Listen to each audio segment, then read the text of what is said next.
Hey guys, what's up? This is Tyler from Animator Kid. So a few months ago I uploaded the final installment in a documentary series that I called Constructing an Alternate Reality. It's about the alternate universe featured in the Fox science fiction series Fringe. Well, recently I've gotten a new batch of subscribers from another video that I did called Is the Federation in Star Trek Communist? The short answer is you'll just have to go watch the video to find out. But I figured that I would treat those people, as well as those of you who have been around for quite a while, with another glimpse into Fringe's alternate universe.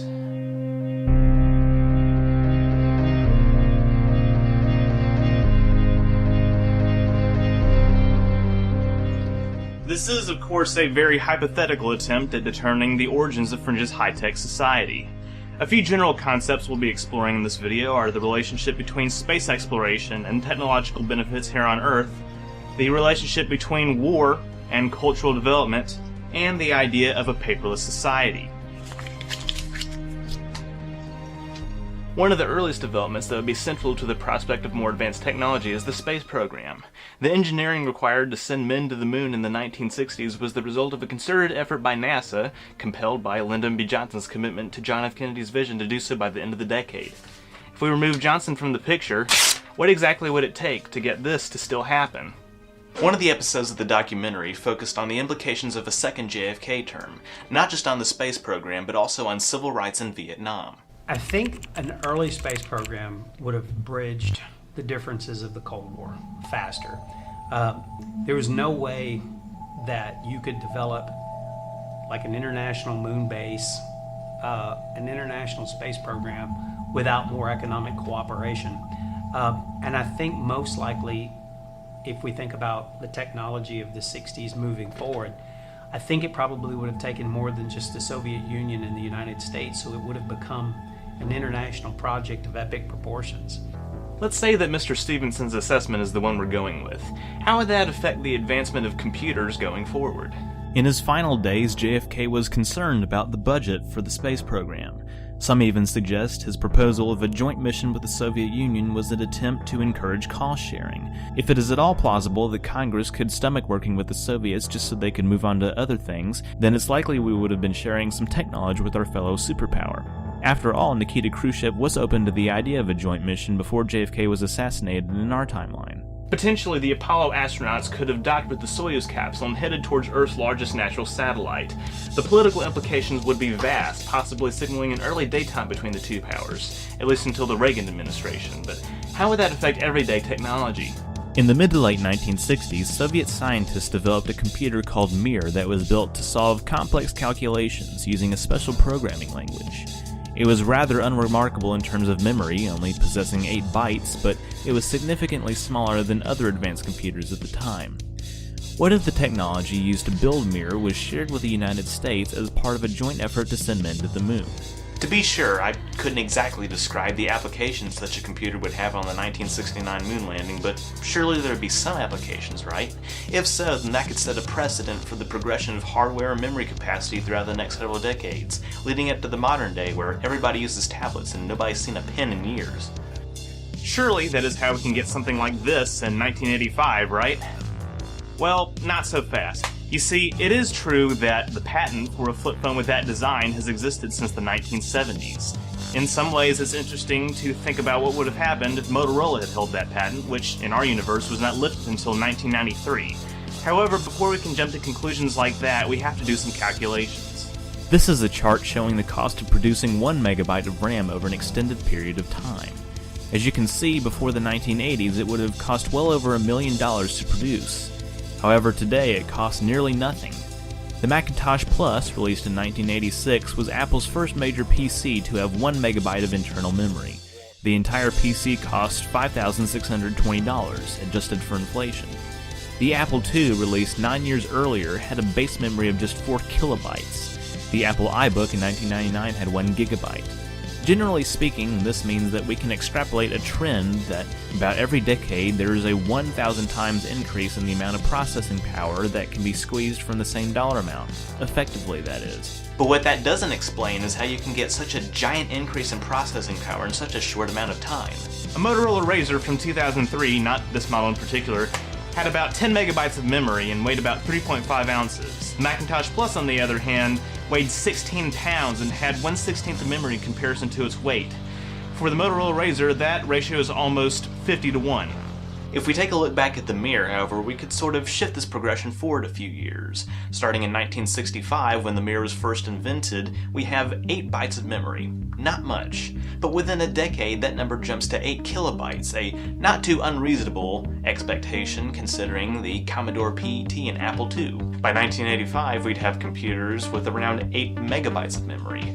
A little optimistic for the time, but still not too unreasonable considering the Macintosh SE30, released just 4 years later, supported up to 128 megabytes of memory. By the 1990s, we'd see computers with around 8 gigabytes of memory, a decade before they appeared in our timeline, but still consistent with the technological progression seen in the show. This assumes that RAM prices will fall at a different rate than they did in our timeline, though with NASA involvement, it's certainly possible that this could have happened.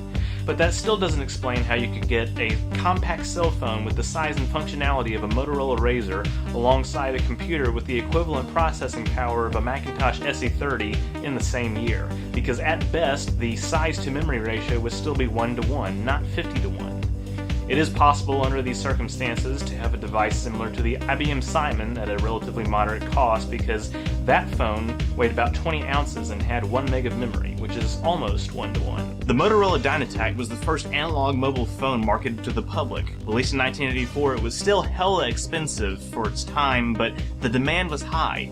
The first prototype was designed in 1973 by Martin Cooper, but 12 years earlier, Soviet engineer Leonid Kupriyanovich developed an even smaller, palm-sized cellular device. Still analog though, and it was only because of a decision by the Soviet military to pursue a different technology, the car phone, that the device's applications went largely unrealized.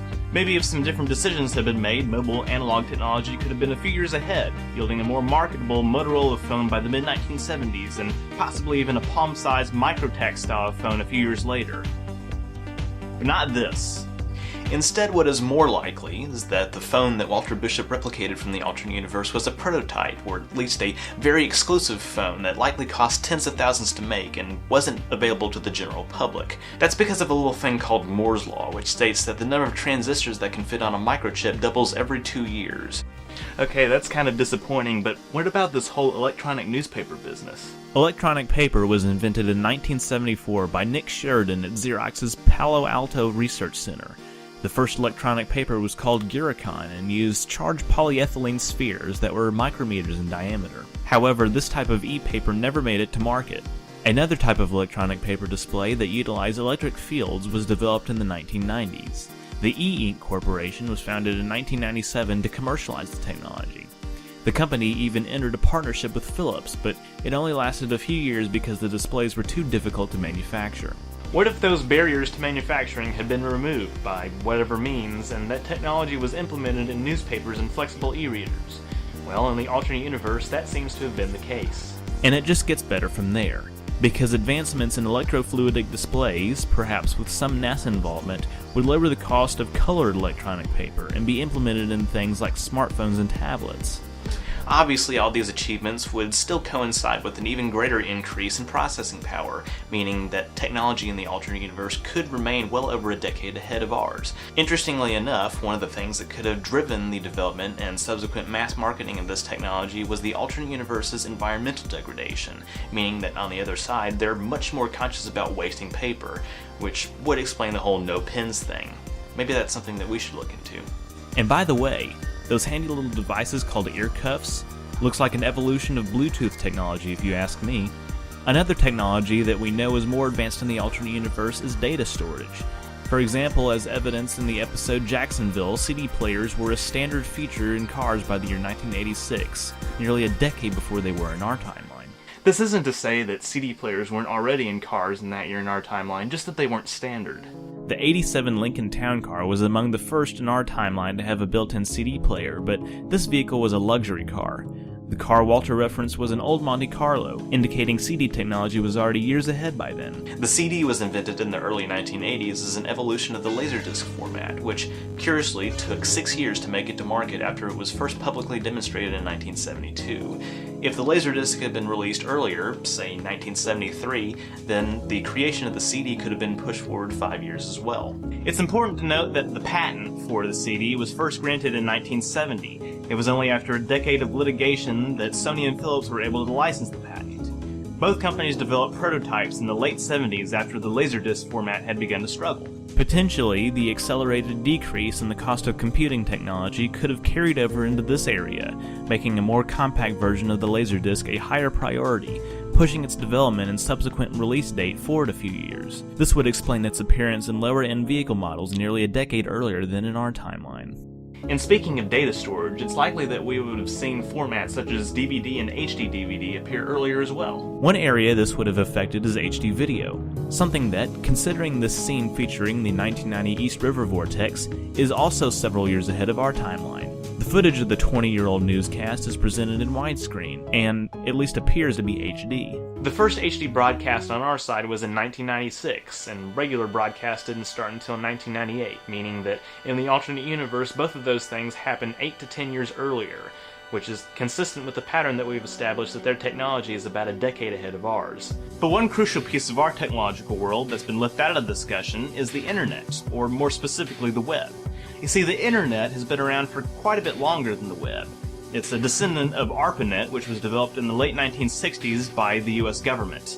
The web only came about as a result of research conducted by Tim Berners-Lee, a British computer scientist working for CERN. According to Berners-Lee, the technology to create the web had already existed for a few years. It was only a matter of combining the different systems to actually make it work. In an interview, Berners-Lee said that he had wanted to create a platform like the web ever since he arrived back at CERN in 1984. However, it took years for CERN to approve the project. Had Berners-Lee been able to pursue it a few years earlier, our concept of the web could have already been in place since the mid to late 1980s. As you can see, the development of these various technologies, while definitely related, often happen independently of each other. It's perfectly reasonable to assume that the web, for example, could have come about much earlier than it did in our timeline, but it took a creative mind like Tim Berners-Lee to actually figure out how to get it working. Similarly, if there had been a market for cheap electronic paper, we could be using it much more extensively today. A lot of these ifs are just that, ifs. But it doesn't take long to realize that in an alternate universe with alternate circumstances, those ifs could just be reality. And as always, thanks for watching.